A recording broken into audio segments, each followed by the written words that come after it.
Resident Evil Revelations 2 has been a varied experience so far, and Episode 3 is where things really start to kick off. While Episode 1 and 2 had moments that utilized the game's co-op functionality, the third game is all about cooperative play, and without it, you won't get very far.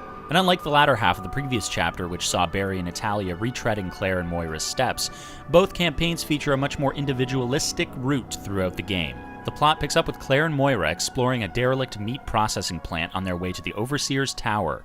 It's the ideal location for creepy encounters and spooky imagery, with pig carcasses dangling overhead and pools of drained blood visible in all directions. Vegetarians and vegans, you will have plenty of uneasy imagery awaiting you in this episode. The Slaughterhouse theme ties into the chapter's puzzles, which, for the first time in Revelations 2, feel interesting and well thought out. It's not that there was anything particularly bad about them in the previous episodes, they just weren't that imaginative.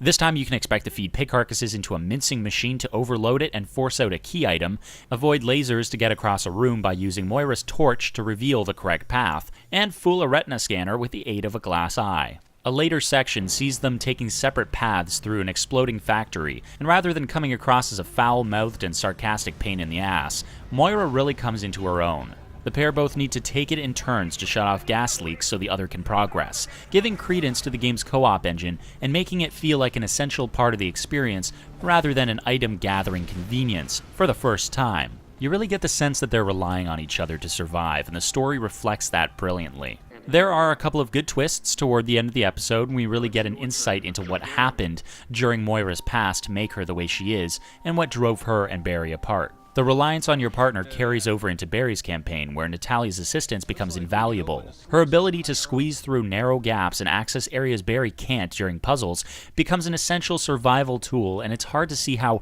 Barry could possibly have made it this far through the story without her.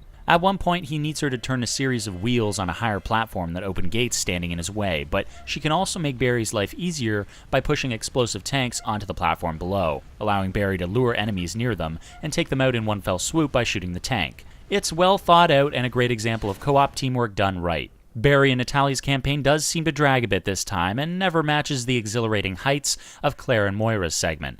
It feels a little too slow-paced by comparison and could have benefited from a little trimming in places, but with the teamwork element coming into its own and the story ramping up in a satisfying way, there's plenty to enjoy here.